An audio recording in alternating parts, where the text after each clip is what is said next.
শক্তিশালী হবো। আমি সারা বিমল বারুদ। শুনবো আপনি এখানে? কে? লিটা, নকুল, তোমরা সব এখানে? আমরা তো এই বসতিই ভাড়া থাকি, কিন্তু আপনি এখানে কেন? আর কার উপরেই বা তো ভেঙে গেলে? আর তারা এর বাচ্চাদের মানে বস্তি ছোড়া গেল। এ কি আপনার পাঠ হচ্ছে কেন? কথা জুড়িয়ে যাচ্ছে। মদ খেয়েছেন বুঝি? খেয়েছি খেয়েছি, আমি সারা মদ খেয়েছি বেশি। আর তোমার কি বাচ্চা নেই? না না, আমার কিছু নয়। আপনি খান, আরো আরো বেশি করে খান, আর বলেন তো আমিও এনে দিতে পারি। ঘোড়াটা কেড়ে নিতাম না, ও মানে আমাদের জানাশোনা লোক। মাথাটা একবার গরম করে দিল। আরে কি হয়েছে বলবেন তো? বাচ্চা আর মানে বস্তি ছোড়া আমাকে সা অপমান করে। কেন কি হয়েছে আপনি? আরে কিছু না কিছু না।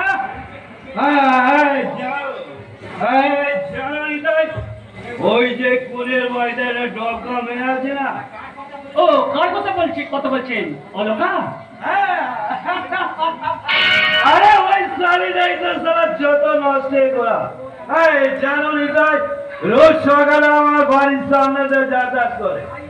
তাকে দেখি না আমার একটু রোম্যান্স হয়েছে। যাকে বলে ভালোবাসা, কিন্তু ও সারা আমাকে পাত্তাই দেয় না। সারা ভেবেছে আমি হেভি পেয়েছিল, তাই তো সারা রাত ওর বাড়ি পর্যন্ত আমি দাঁড়া করেছিলাম। সর্বনাশ! বলেন কি এই অবস্থায়? ওদের বাড়িতে গিয়ে দেখলাম ওর বাপ একটা হেপো রুগী। বসে বসে হাবাচ্ছে। আমি সারা একটা নোট দিয়ে বললাম, তোমার মেয়েকে না আমার খুব ভালো লাগে, এই নাও টাকা, দরকার হলে আরো দেবো। শুধু তোমার মেয়েকে মানে আমার তো গিয়ে মানে একটু বেড়াতে যাওয়ার হুকুম দাও বাইরে। তোর কথা কর। কি বলে? ও আমরা কিছু বলছে না, আমাকে বলছে। হ্যাঁ বাবা বলুন, কি হয়েছে বলুন।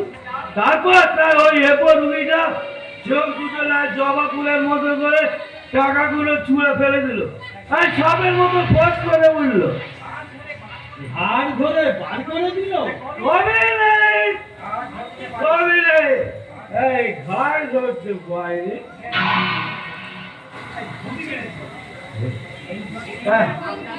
ও এই জন্যই বুঝি আপনাদের চোখ মুখটা ফুলে গেছে, তাই না? আমিও সারা পাত্র নেই। এই পুরো টাকা বাড়ার জন্য আমি সেরা ঘুষি মারলাম। ঠিক সেই সময় অলকা কতগুলো ছোড়াকে নিয়ে এসে হাজির হলো। তারা আমার উপর চোর কিল ঘুষি মারতে লাগলো। আর ধরতে পারে আরে কবি নেই। আমি কি সারা ছাড়ার পাত্র নই? আমি ক্রিকেট খেলার মাঠে সেকেন্ড পদ্ধতি চালাও। বাঘ বাজারের বা মদের দোকানে বাইজি পাড়ায় সবাই আমায় গুরু বলে ডাকে। আমার বুঝেছি তুমি গুণের সাগর।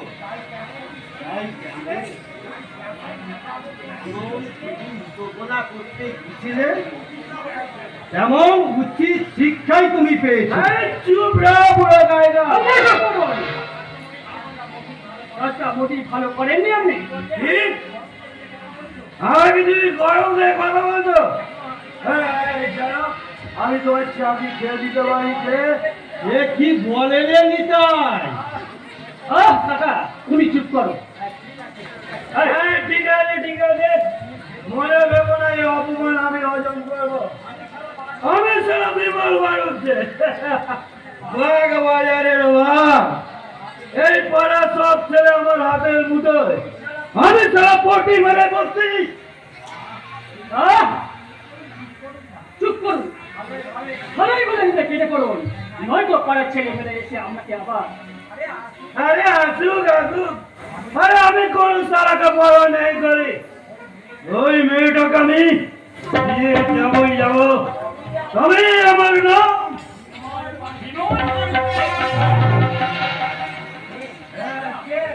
ময়দা। দেখি ওরা হলো আপনি এখানে? হ্যাঁ, আমি অনেকক্ষণ ধরে এই সৌমের ছাদ থেকে দাঁড়িয়ে আমি সমস্ত দৃশ্য লক্ষ্য করছিলাম, কিন্তু বাধ্য হয়ে নিচে নেমে এলাম। হ্যাঁ জানো ময়দা, এই সারা ইয়ের বাচ্চারা মানে বলছি ছেলেরা চুপ! আরেকটা কথা উচ্চারণ করবি না। নিজের চোখে আমি সমস্ত দৃশ্য দেখেছি। এত অধঃপতন হয়েছে তো ভদ্রলোকের ছেলে হয়ে এক মেয়ের মধ্যে এইভাবে ইতরবাদ হচ্ছে, তো লজ্জা করছে না? যা, চলে যা এখান থেকে এক্ষুনি। যাচ্ছি যাচ্ছি। এই এত গরম লাগাচ্ছে কেন?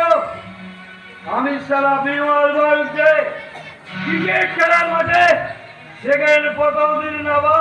হ্যাঁ ছেলেবাবু, যাও, এখান থেকে চলে যা বলছি। আর যদি তোকে কোনোদিন এইখানে আমি দেখি, মেরে তোকে আমি হাত পা একেবারে ভেঙে ফেলে দেবো। আরে ঠিক আছে ঠিক আছে, আমিও দেখে নেবো। আমিও সারা বিমল বলছে যেতে না যেতে। এই তুমি গোদা, এই গোদা আলাদা আলাদা আলাদা। ওই ছোড়াটা বুঝি